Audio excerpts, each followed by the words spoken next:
after we had the island, and there's all kind of people coming because they're starting to build an airfield to bomb the Philippines.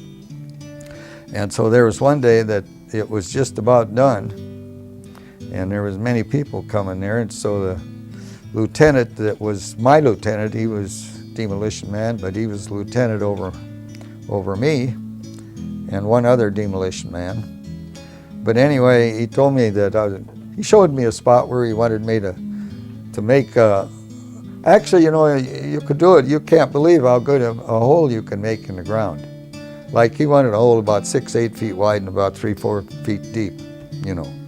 Well, at that time, of course, we got the island. We got equipment, we got bulldozers, I had an air compressor. I took the air compressor and drilled 3 holes 6 foot deep. And then I filled them with 60% dynamite and tamped them. 120 degrees in the shade, and you got dynamite headaches from tamping dynamite. And you had to be careful so you don't let any rocks cause any sparks or you get blowed up on the spot. You know, but you had it, that's the way we did it. Well, anyway, I loaded those holes all up,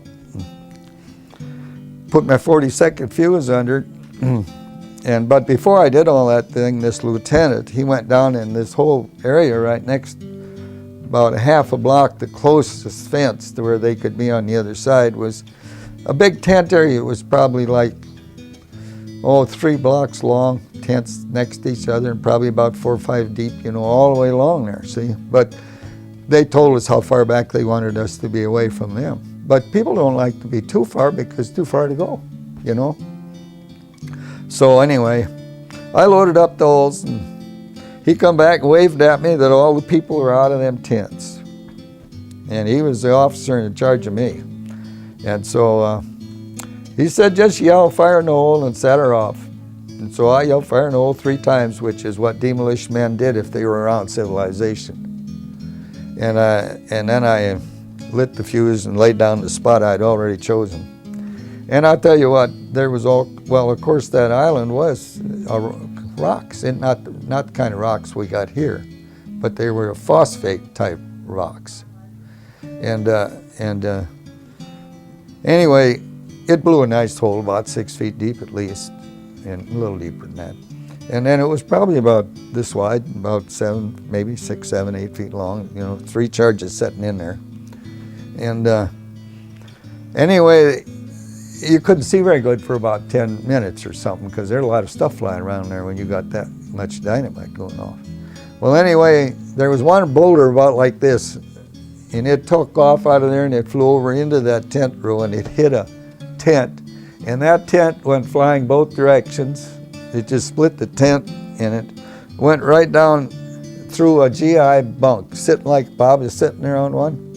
Well, there was a captain sitting on that end in there, and he didn't leave there when he was supposed to. And wouldn't you believe that it came down through his tent?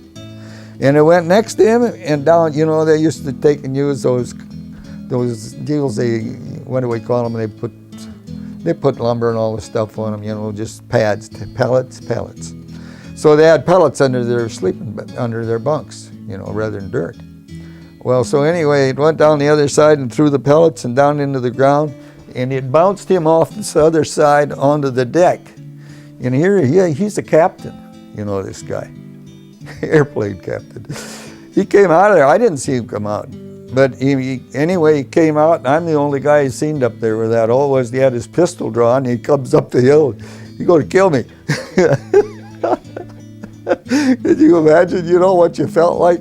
Here you are, your own guy, he's the captain of the Air Force, and he wants to kill you. Well, I didn't know what happened, see, until it was later, you know. But anyway, the lieutenant then that was in charge of me came up behind him, and he says, I advise you to put that pistol away, mister. You know, he was behind him. So then he explained to him, and he says, and you know, you were told personally, everybody there was told to be out of here. And you chose not to be, he said. But anyway, that was a sad feeling when here an old guy comes up, he's got his pistol out, you ain't even got any artillery on you. Made you feel kind of lonesome.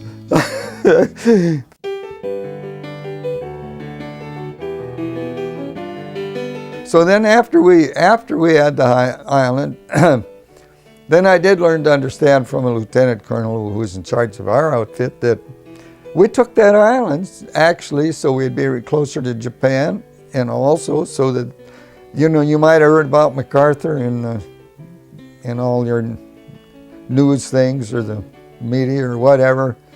But I know at the time I heard later on through telecommunications that MacArthur said, with the aid of God and a few Marines, MacArthur retakes the Philippines. I'll never forget it.